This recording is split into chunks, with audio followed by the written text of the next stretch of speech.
اعوذ باللہ من الشیطان الرجیم بسم اللہ الرحمن الرحیم الحمد للہ رب العالمین الصلاة والسلام علی رسولہ المبین وعلی اہل بیتہ الطیبین الطاہرین المعصومین رب اشرح لی صدری ویسر لی امری واحلل عقدۃ من لسانی یفقہوا قولی۔ ہماری بحث چل رہی ہے کتاب المعاطات کی تنبیہات کے بارے میں، کہ جس میں تنبیہ ہے اول میں جناب مصنف اس چیز کی طرف اشارہ کرنا چاہ رہے ہیں کہ معاطات آیا بیع حقیقی ہے یا معاطات بیع حقیقی نہیں ہے۔ اب انہوں نے کل ہمارے سامنے ایک پیمانہ رکھا تھا کہ وہ افراد جو یہ کہتے ہیں کہ معاطات سے ملک حاصل ہوتی ہے، ان کے نزدیک کیا ہے؟ حتماً معاطات بیع ہے۔ اور وہ افراد جو یہ کہتے ہیں کہ یہ معاطات صرف مجرد اباحت کا فائدہ دیتی ہے، حتماً ان کی نظر میں کیا معاطات بیع قرار نہیں پائے گا، اباحت مجرد ہے، جیسے کہ صاحب جواہر کا یہی قول ہے۔ پھر انہوں نے کہا کہ اگر تعاطی کرتے وقت آپ کسی انسان کو دیکھیں اور اس میں یہ دیکھ رہے ہیں کہ اس میں صیغے کے علاوہ کسی ایک شے کا فقدان پایا جا رہا ہے، کسی ایک شرط کا فقدان پایا جا رہا ہے، تو آپ یہ سوچ رہے ہیں کہ آیا جو صیغے کے علاوہ جو بیع میں شروط پائی جا رہی ہیں ان شروط کا پایا جانا معتبر ہے معاطات میں یا معتبر نہیں ہے؟ تو کہہ رہا تھا کل کہ اگر ہم ادلہ عموم کی طرف رجوع کریں گے تو استدلال اور استخراج حکم یہ بنے گا کہ لا یحتاج، اگر خصوص کی طرف آپ رجوع کریں گے تو استدلال اور استخراج یہ ہوگا کہ ہاں یحتاج، ٹھیک ہے نا۔ پھر انہوں نے کل 3 قول ہمارے سامنے پیش کیے تھے۔ پہلا قول یہ تھا کہ بیع معاطات میں بیع کی دوسری شرطوں کا اعتبار کیا جائے گا مطلقاً، ٹھیک ہے نا۔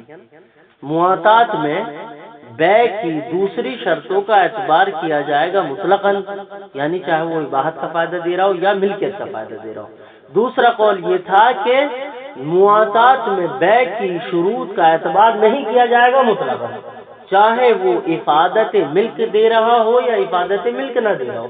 یہ 2 قول تھے۔ تیسرا قول تھا قول تفصیلی، وہ کیا تھا کہ اگر ہم اس قول کے قائل ہیں کہ معاطات ملک کا فائدہ دیتا ہے تو ہم بنا رکھیں گے اس شے کے اوپر کہ تمام شروط کا پایا جانا صیغے کے علاوہ ضروری ہے معاطات میں۔ لیکن اگر ہم اس قول کو مانیں گے کہ معاطات اباحت کا فائدہ دیتا ہے تو ہمیں یہ ماننا پڑے گا کہ دوسری شروط کا پایا جانا ضروری نہیں ہے، ٹھیک ہے نا۔ یہاں تک یہ اتنے سوال قائم کیے تھے، یہ میں نے آپ کو سوال کے ساتھ ساتھ جواب بھی بتا دیے، لیکن جناب مصنف نے صرف سوال قائم کر کے یہ کہا تھا وجوہ، اس میں چند ایک وجہ پائی جاتی، 3 وجہ پائی جاتی ہیں۔ ہماری بحث جو ہوگی آج انشاءاللہ پہلی وجہ میں ہوگی، پھر دیکھتے ہیں دوسری وجہ تک کہاں تک پہنچتے ہیں۔ اب کہہ رہے یشہد للاول، پہلے قول کی شہادت کے لیے یا پہلے قول پہ گواہ بنانے کے لیے کیا بات کریں گے ہم؟ پہلا قول کون سا تھا؟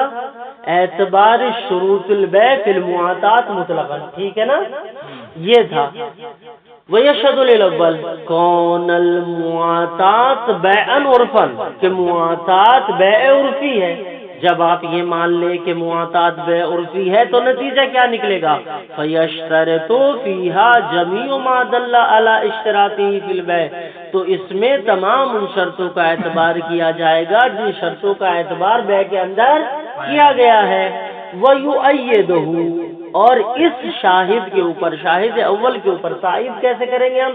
کہ تائید اس طریقے سے کریں گے، ان محل النزاع بین العامہ والخاصہ فی المعاطات، کے جو محل نزاع ہے عامہ کے درمیان بذات خود اور خاصہ کے درمیان بذات خود فی المعاطات، معاطات میں وہ کیا ہے؟ محل نزاع کیا ہے؟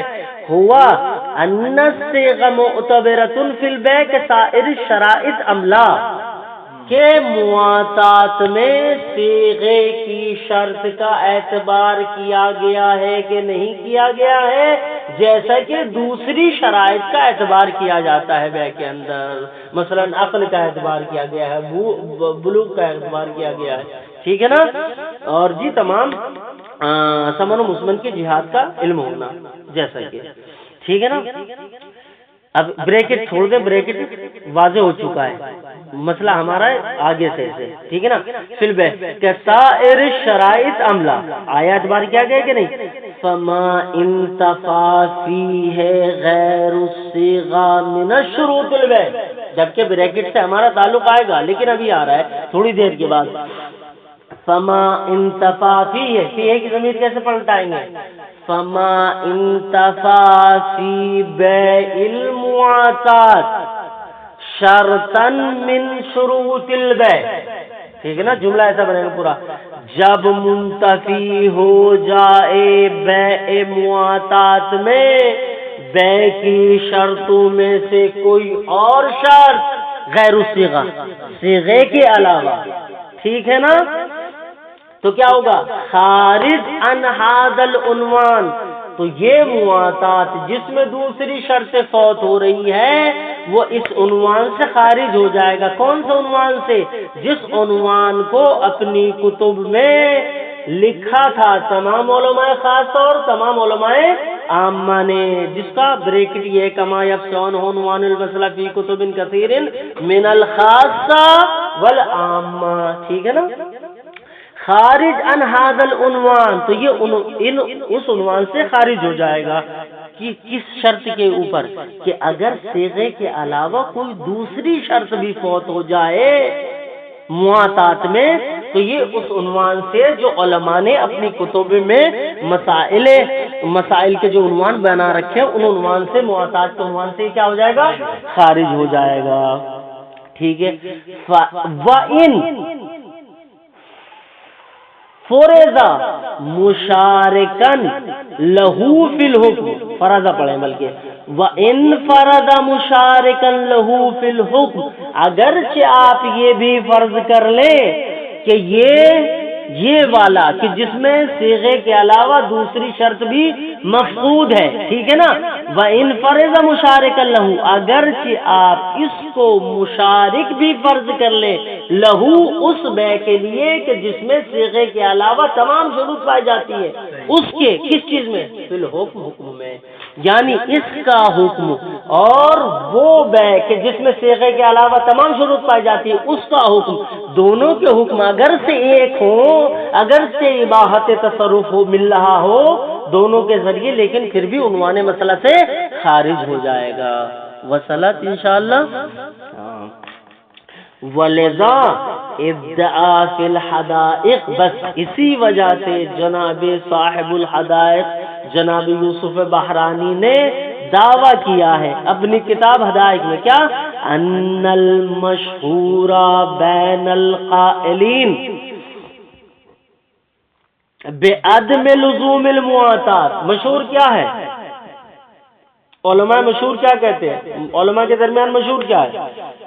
ان المشہور بین القائلین بعدم اللزوم، کہ وہ علماء کہ جو معاطات کے قائل ہیں ان کے نزدیک بھی یہ مشہور ہے کہ ان المعاطات لا تفید اللزوم، لا تفید اللزوم، کہ معاطات لزوم کا فائدہ نہیں دیتا. ٹھیک ہے. اچھا، معاطات لزوم کا فائدہ نہیں دیتا، اتنا مان لے. یہاں سے میرے کہنے سے ایک واو بڑھا لے تاکہ مطلب اور واضح ہو جائے.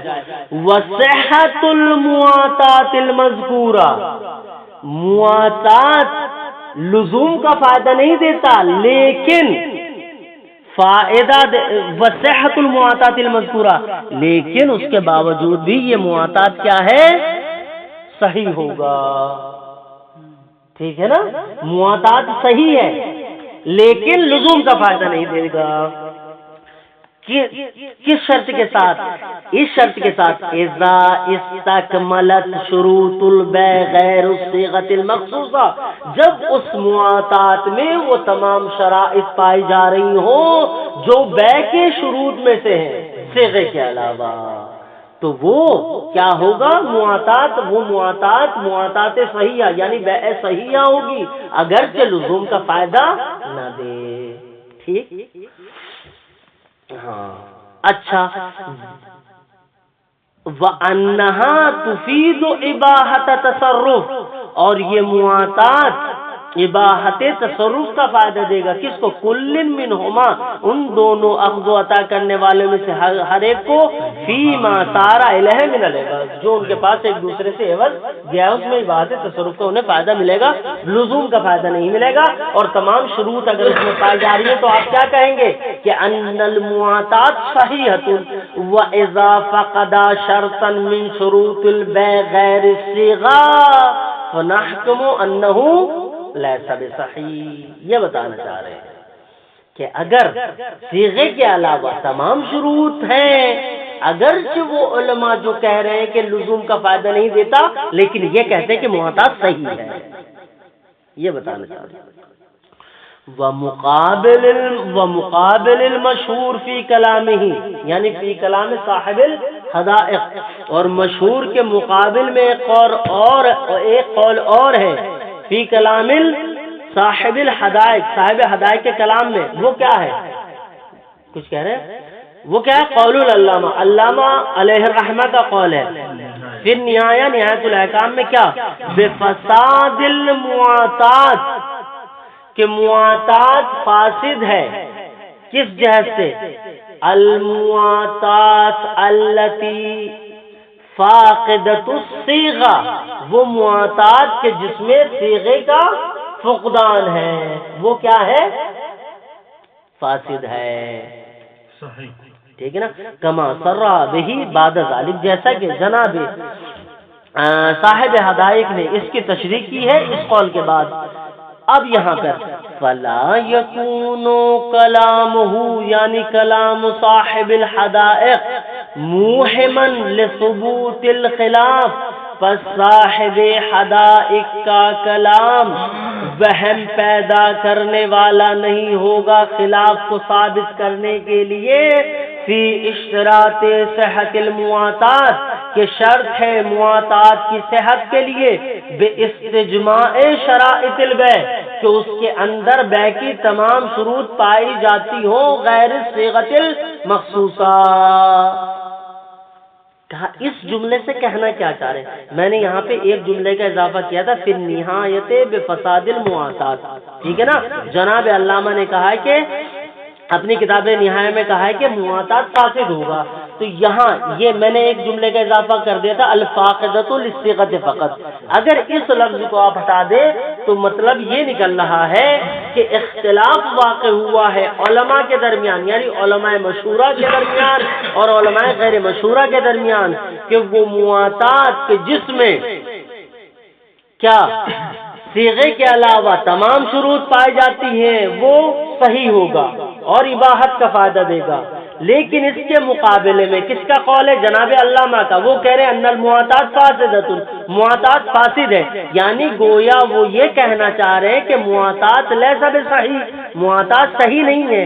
تو کہہ رہے ہیں کہ یہاں پہ اگر کوئی جناب صاحب حدائق کے اس جملے سے وہم و گمان میں پڑ جائے کہ جناب علامہ نے یہ کہا ہے کہ معاطات میں اگر صیغہ کا وجود نہیں ہے تو وہ فاسد ہوگا وَإِلَّا صحیح ہوگا، کہا ہم یہ وہن پیدا یہاں سے نہیں ہوگا۔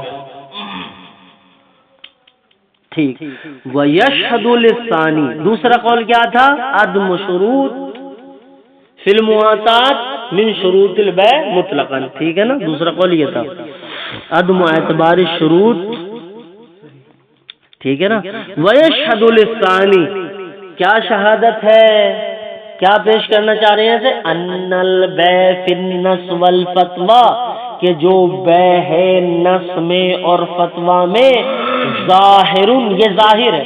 اب یہاں پہ یہ دو لفظ لائے ہیں، ان البیع فی النص والفتوی، کہ جو بیع ہے نص میں اور فتویٰ میں، یہ دلیل دینا چاہ رہے ہیں نص اور فتویٰ کے ذریعے۔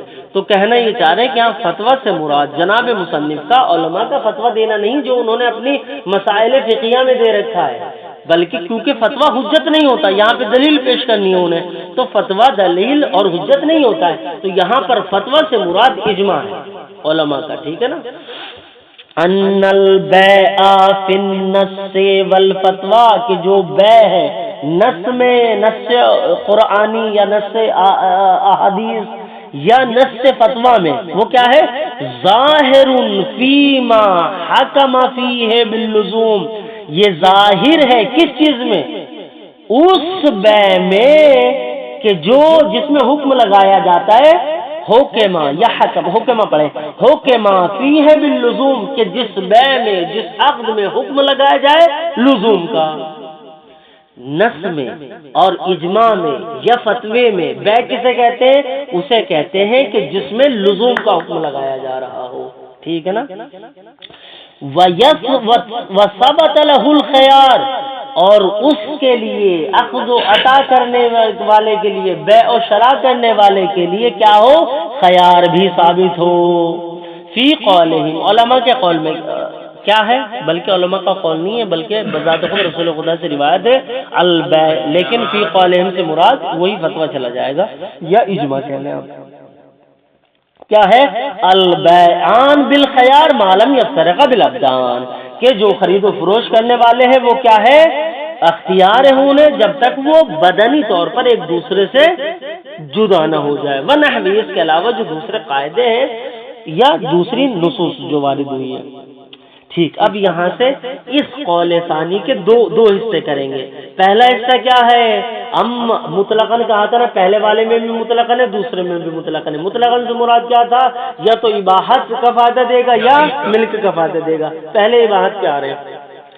اما علی القول بالاباحت، لیکن اگر ہم اس قول کے قائل ہو جائیں کہ اباحت کا فائدہ دیتا ہے تو کیا ہوگا؟ فواضح، تو یہ مسئلہ آپ کے اوپر واضح ہے کیا؟ ان المواطات لیست علی ھذا القول بیعا، کہ مواطات اس قول کی بنیاد پر بیع قرار نہیں پائے گا۔ جب آپ یہ کہہ رہے ہیں کہ مواطات اباحت تصرف کا فائدہ دیتا ہے تو یہ کیا ہے؟ بیع نہیں قرار پائے گا۔ کیوں؟ اس لیے کہ شروع میں ہی معیار قرار دے دیا کہ نص اور فتویٰ میں بیع کا معیار جو ہے وہ کیا ہے؟ ان یحکم بہ اللزوم، کہ جس کے ذریعے لزوم کا حکم لگایا جائے، اور یہ اس کے ذریعے کس چیز کا حکم لگایا جا رہا ہے؟ اباحت کا۔ جب اباحت کا حکم لگایا جا رہا فلا یکون بیعان۔ ہاں، لیست علی ھذا القول بیعا، یہ اس قول کی بنیاد پر بیع نہیں ہوگا فی نظر الشارع والمتشرع، نہ شارع کی نظر میں یا متشرع کی نظر میں۔ کیوں؟ وجہ کیا؟ علت کیا ہے؟ اذ لا نقل فیہ عند الشارع، کیونکہ شارع مقدس کے نزدیک یہاں پر نقل ملکی وارد نہیں ہو رہی ہے، نقل ملکی حاصل نہیں ہو رہی ہے۔ فَإِذَا ثَبَتَ إِطْلَاقُ الشَّارِعِ عَلَيْهِ فِي مَقَامٍ، پس اگر کہیں کسی مقام، بالکل نکرہ لے کے آئے، ٹھیک ہے نا؟ فَإِذَا ثَبَتَ إِطْلَاقُ الشَّارِعِ عَلَيْهِ فِي مَقَامٍ، پس اگر کہیں کسی مقام پر کہیں نہ کہیں ابواب فقہیہ میں، تو آپ دیکھو کہ شارع مقدس نے اس کے اوپر اطلاق کا حکم لگایا ہے، ٹھیک ہے نا؟ اطلاق میں داخل ہوا ہے۔ فَإِذَا ثَبَتَ إِطْلَاقُ الشَّارِعِ عَلَيْهِ، پس اگر شارع کا اطلاق اس کے اوپر ثابت ہو جائے فی مقام، کسی بھی مقام میں، فَنَحْمِلُهُ، تو اطلاق شارع کو ہم حمل کریں گے کہاں؟ عَلَى الْجَرِي عَلَى مَا هُوَ بَيْعٌ بِاعْتِقَادِ الْعُرْفِ، اس چیز کے اوپر چلتے ہوئے شارع مقدس نے اسے اپنے اطلاق میں داخل کیا ہے، چونکہ عرف اسے کیا کہہ رہے تھے؟ بیع کہہ رہے تھے۔ وَإِلَّا شارع مقدس کے اعتبار سے یہ بیع نہیں ہوگا جب اباحت تصرف کا فائدہ دے، کیونکہ بیع کسے کہتے ہیں؟ جس کے ذریعے سے حکم باللزوم لگایا جائے۔ اچھا، ایک دوسرے لِاشْتِمَالِهِ عَلَى النَّقْلِ فِي نَظْرِهِمْ، اور چونکہ یہ بیع مشتمل ہے نقل کے اوپر، فی نظرہم، اور عرف کی نظر میں نقل ہو رہی ہے، اگرچہ وہ نقل تو شارع مقدس کی نظر میں بھی نقل ہے، لیکن عرف کی نقل میں اور شارع مقدس کی نقل میں بڑا فرق ہے۔ شارع مقدس کہہ رہا ہے کہ یہ جو قلم سید سے مرتضیٰ نے لیا ہے یہ نقل تو ہے لیکن نقل ملکی نہیں ہے۔ وَإِذَا مَا ثَبَتَ النَّقْلُ الْمِلْكِ فَلَا يَكُونُ بَيْعًا، لیکن عرف کہہ رہی ہے ثبت النقل سواء کان ملکیا او اباحیا، وہ یہ کہہ رہے ہیں لاشتمالہ علی النقل فی نظرہم وقد تقدم سابقا بیان ذالک، اور اس کا بیان گزر چکا ہے بالتفصیل، کہاں پر؟ فی تصحیح دعوی الاجماع علی عدم کون المعتاد بیان، کہ جب ہم اس دعوے کو صحیح کر رہے تھے کہ جو دعوی اجماع تھا اس شے کے اوپر کہ معتاد بے نہیں ہے، جب ہم نے اس کی رد کی تھی، اس کی تصحیح کی تھی، اس کی تصریح کی تھی، وہاں پر یہ بیان مکمل گزر چکا ہے۔ اچھا، اس کی ایک جہت اب جناب مصنف نے آپ کے سامنے پیش کر دی۔ دوسری جہت کیا ہے؟ اما علی القول بالملک، لیکن اگر دوسرے قول کے اعتبار سے آپ اس نظریے کے قائل ہیں کہ معاطات ملک کا فائدہ دیتا ہے تو کیا ہوگا؟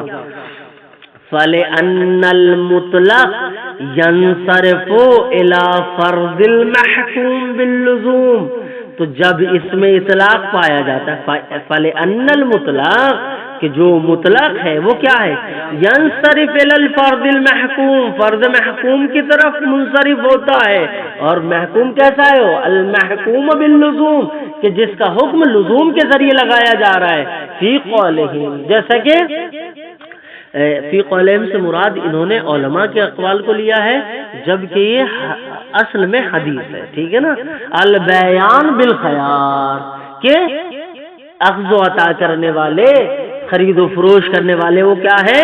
انہیں اختیار ہے۔ آپ اسے جو ہے مطلق علماء کر لیں، کیونکہ اگر پوری نص وارد کرتے تو کہتے البیان بالخیار وقولہم، اور اسی طریقے وقولہم، اور اسی طریقے سے ان کا دوسرا قول ان الاصل فی البیع اللزوم، کہ اصل بیع میں کیا ہے؟ جب آپ کو شک ہو رہا ہے کہ یہ بے شامل ہے تمام اپنے افراد کو، چاہے معاطات ہو جو بھی ہو، ٹھیک ہے نا؟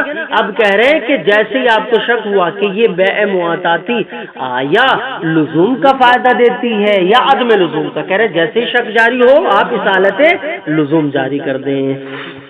ان الاصل فی البیع اللزوم والخیار انما ثبت لدلیل خارج الموجودۃ فی شریعت المقدسہ، اور خیار ثابت ہو چکا ہے دلیل خاص کے ذریعے، والخیار انما ثبت لدلیل، یعنی اس کی دلیل خاص کے ذریعے، یعنی البیان بالخیار ما لم یفترق بالابدان، رسول خدا سے حدیث ہے۔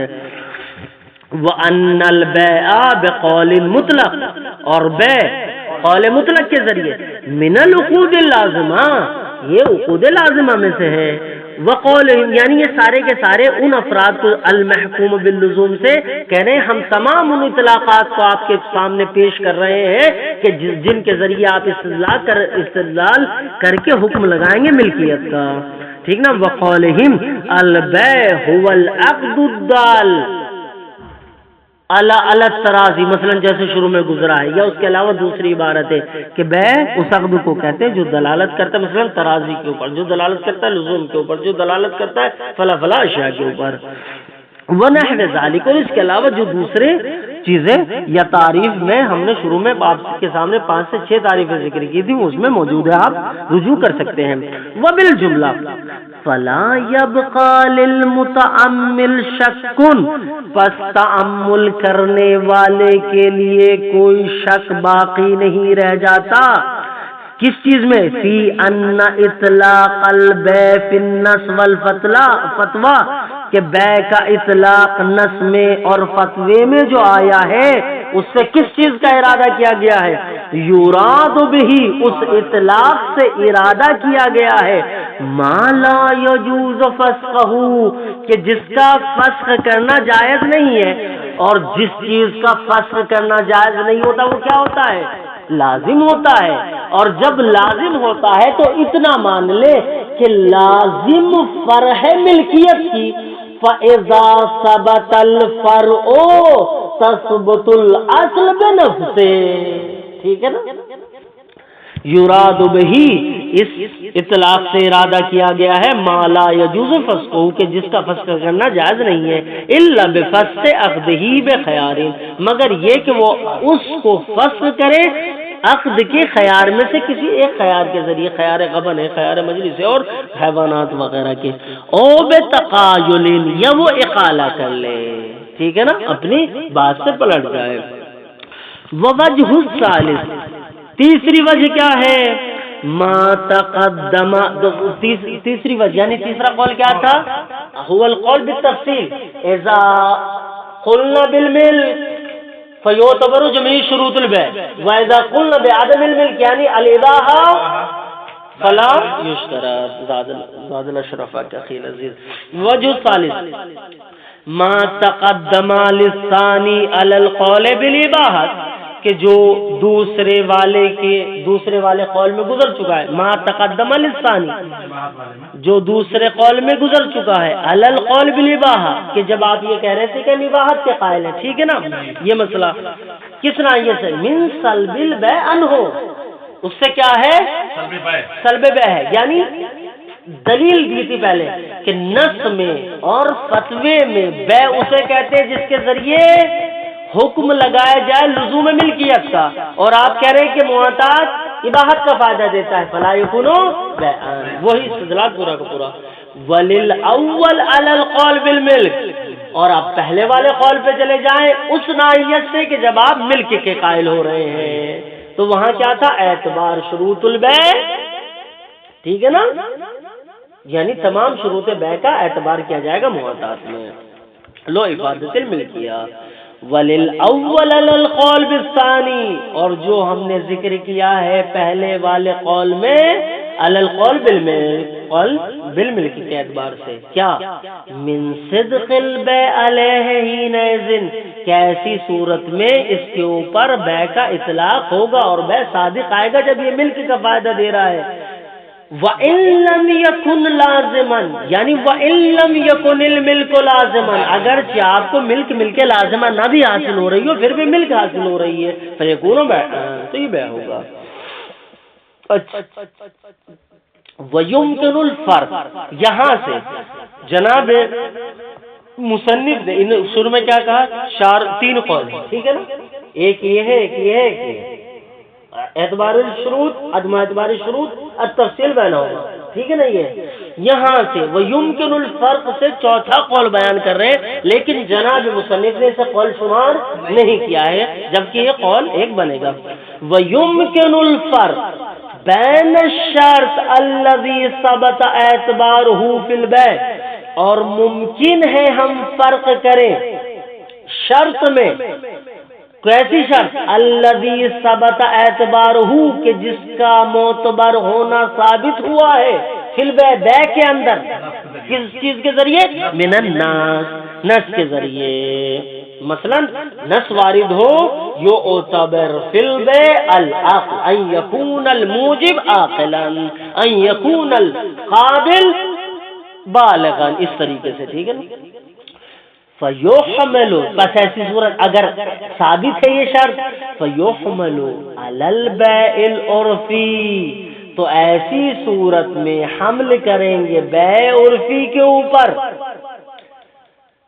کیوں بیع عرفی کے اوپر حمل کریں گے؟ ابھی بس پوری بات پڑھ لیں پھر بتا دوں. فَيُحْمَلُ عَلَى الْبَيْعِ الْعُرْفِي، تو حمل کریں گے ہم اس بیع کو بیع عرفی کے اوپر. وَإِن لَّمْ يَفِدْ عِندَ الشَّارِعِ إِلَّا الْإِبَاحَةَ، اگرچہ یہ بیع شارع مقدس کے نزدیک فائدہ نہ دے رہی ہو مگر کس چیز کا؟ اباحت کا. تو کیا کہا تھا پہلے کہ ملک میں فرق ہے عند الشارع اور عند العرف، کہ عرف کسی بھی اعتبار کسی بھی تصرف کو ملک شمار کر کے بیع کہہ دیتے ہیں، لیکن شارع مقدس تبھی اسے بیع کہے گا جب ملک نقل ملک ہو رہا ہو، نہ کہ نقل تصرف ہو رہا ہو، ٹھیک ہے نا. فَيُحْمَلُ عَلَى الْبَيْعِ الْعُرْفِي، اس اعتبار سے ٹھیک ہے. وَيُمْكِنُ الْفَرْقُ بَيْنَ الشَّرْطِ الَّذِي ثَبَتَ اعْتِبَارُهُ فِي الْبَيْعِ مِنَ النَّاسِ وَبَيْنَ مَا ثَبَتَ بِالْإِجْمَاعِ، اور وہ شرط کے جو بیع میں ثابت ہو اجماع کے ذریعے. عَلَى اعْتِبَارِهِ فِي الْبَيْعِ، کہ یہ شرط معتبر جانی گئی ہے بیع میں. بناءً عَلَى انصراف الْبَيْعِ فِي كَلِمَاتِ الْمُجْمَعِينَ إِلَى الْعَقْدِ اللَّازِمِ، بنا رکھتے ہوئے شے کے اوپر کہ بیع منصرف ہوتی ہے فی کلمات المجمعین، وہ افراد جنہوں نے شے کے اوپر اجماع کیا ہے ان مجمعین کے کلمات میں الی العقد اللازم، عقد لازم کی طرف، ٹھیک ہے نا. تو اگر ہم یہ کہیں گے کہ یہ شرط ثابت ہے نس کے اعتبار سے، اور وہ پائی نہیں جاتی اس عقد مواطاتی میں وہ شرط۔ مثلا نس کے ذریعے ثابت ہوا کہ مواطات میں عقل کا ہونا ضروری ہے، اور مواطات کیا ایسے انسان نے کہ جو مجنون تھا، ٹھیک ہے۔ اب کہنے لگے آپ کہ بھائی اسے کہاں لے کے جائیں؟ آیا صحت مواطات میں لے کے جائیں یا فساد مواطات میں لے کے جائیں؟ اب آپ کو دیکھنا پڑے گا کہ یہ جو دلیل آپ کے سامنے ہے، آیا یہ دلیل نصی ہے یا دلیل اجماعی ہے؟ اگر دلیل نصی ہوگی تو آپ کہیں گے کہ یہاں پر ملک کا فائدہ نہیں دے گا بلکہ اباحت تصرف کا فائدہ دے گا۔ کیوں؟ اس لیے کہ شارع مقدس نے جب نص کے اعتبار سے بتلا دیا کہ یہ بیع مواطات اسی وقت لازمہ ہو سکتی ہے کہ جب سامنے والا عاقل ہو، اور سامنے والا عاقل نہیں، فلا یکونو بیعا صحیحا بل یکونو غیر صحیح ویفید الاباحت التصرف۔ لیکن اگر اجماع کے ذریعے وہ ثابت ہو رہی ہے تو ملک کا فائدہ دے دے گی۔ ہاں، مختار مصنف اور مختار مؤلف ہے کیا؟ اب یہاں کہہ رہے ہیں والاحتمال الاول لا یخلو عن قوتین، کہ احتمال اول قوت سے خالی نہیں ہے۔ کیا ہے احتمال اول؟ کہ اعتبار کیا گیا ہے مواطات میں تمام شروط کا صیغے کے علاوہ، بس مواطات اسے کہتے ہیں جس میں صیغہ مخصوصہ نہیں پایا جاتا، اس کے علاوہ ہر شرط پائی جاتی ہے جو بیع کے اندر پائی جاتی ہے۔ کیوں جناب مصنف؟ کیونکہ جناب مصنف گئے کس قول کی طرف؟ ان المواطات تفید الملک، کیونکہ مواطات ملک کا فائدہ دیتا ہے، اس لیے جناب مصنف نے کہا الاحتمال الاول لا یخلو عن قوتین۔ لیکن اگر وہ اباحت تصرف کے قائل ہوتے تو اس قول میں کبھی بھی قوت کو نہ بتاتے، ٹھیک ہے نا۔ والاحتمال الاول لا یخلو عن قوتین، احتمال اول خالی نہیں ہے قوت سے۔ کیوں؟ لکونہا بیعا ظاہرا علی القول بالملک، اس لیے کہ یہ مواطات بیع ظاہری ہے قول بالملک کے اعتبار سے، یعنی مواطات ملک کا فائدہ دیتا ہے اس قول کے اعتبار سے۔ کما عرفت من جامع المقاصد، جیسے کہ آپ نے اس بات کو جان چکے، یہ بات جامع مقاصد سے۔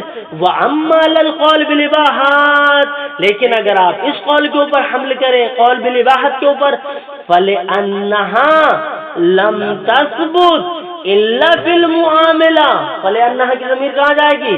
فلان الاباحت، ٹھیک ہے نا، لان المواطات نہیں، ہاں، فلان الاباحت لم تثبت، اباحت ثابت نہیں ہوتی ہے مگر کہاں؟